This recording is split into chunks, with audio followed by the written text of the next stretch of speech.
Frédéric Lordon, vous êtes plus radical? J'en ai peur. C'est-à-dire, il me semble que derrière toutes les argumentations techniques du monde, il y a une question préjudicielle qui est une question de principe. Alors, je voudrais repartir des sauvetages de 2008-2009, parce qu'il me semble que celui qui se profile va avoir à peu près les mêmes propriétés. À propos de ces sauvetages bancaires, on peut dire non contradictoirement deux choses. La première, c'est qu'ils étaient une nécessité impérieuse, et je dirais même vitale. Et la deuxième, c'est que cependant, ils ont été des scandales sans nom. Des scandales sans nom. Alors pourquoi ça a été un scandale? Les gens le savent, alors ils sont un peu plus qu'échauffés, hein, je vous assure. On a sauvé les banques, on a sauvé la finance sans la moindre contrepartie, pas le plus petit commencement de réglementation de l'activité financière ou de transformation des structures bancaires. Donc, si vous me passez l'expression, le corps social en a gros.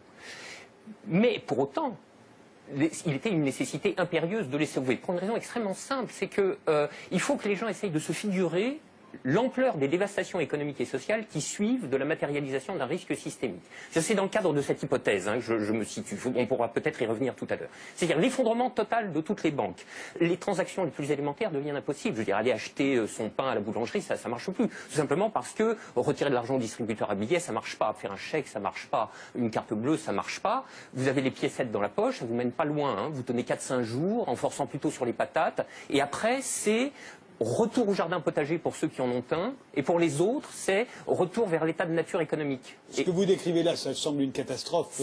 Oui, c'est la catastrophe ultime si les banques ne sont pas sauvées et qu'elles tombent toutes ensemble. Ça pourrait se produire d'après vous, ça? Alors pour moi, Grèce, oui. si vous voulez, c'est un événement qui est de l'ordre de l'impensable. C'est-à-dire, c'est un chaos social d'une telle ampleur qu'il me semble inconcevable que les États se désintéressent de la chose. Par conséquent, ils sont forcés de venir au secours de la finance, qu'ils le veuillent ou non. Et c'est exactement là que se noue le drame, si vous voulez. C'est dans cette articulation entre la nécessité impérieuse d'une part et le scandale de l'autre.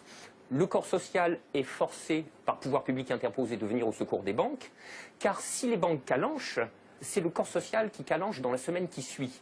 Et forcément, les intérêts matériels de la population sont si intimement liés à la structure bancaire qu'il est impossible de la laisser crever. Et vous voyez donc là où est le problème, c'est que de par leur position très particulière dans la structure sociale du capitalisme, les banques sont les dépositaires de fait de deux biens publics vitaux pour une société marchande. Vitaux. Le premier, c'est les encaisses monétaires de la population, les dépôts, les épargnes. Je veux dire, si toutes les banques tombent, ceci s'évapore dans l'instant. Et ce n'est pas la peine de se gargariser avec le fonds de garantie des dépôts. Hein. Ça va si une banque ou deux tombe. Si la totalité s'écroule, le fonds saute comme un bouchon de champagne. Et le deuxième bien public vital, c'est l'intégrité du système des paiements.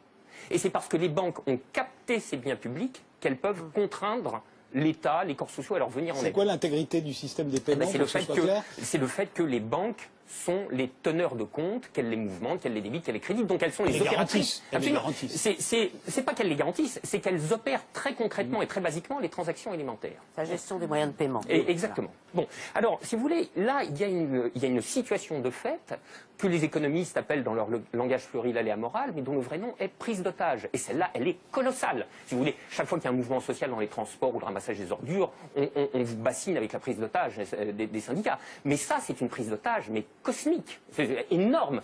Personne n'en parle jamais. Donc, la question de principe est la suivante. Derrière la question du sauvetage des banques et derrière la question des banques tout court, le corps social doit se poser la question de savoir s'il continue de tolérer que ces biens publics vitaux soient ainsi remis à des intérêts privés, et spécialement à des intérêts privés aussi mal éclairés que ceux de la finance, quand elle est mouillée jusqu'aux sourcils dans les marchés de capitaux. Bon, je trouve que poser la question, c'est y répondre. Et si on ne répond pas non, cette obligation de venir à la rescousse des banques se reposera éternellement.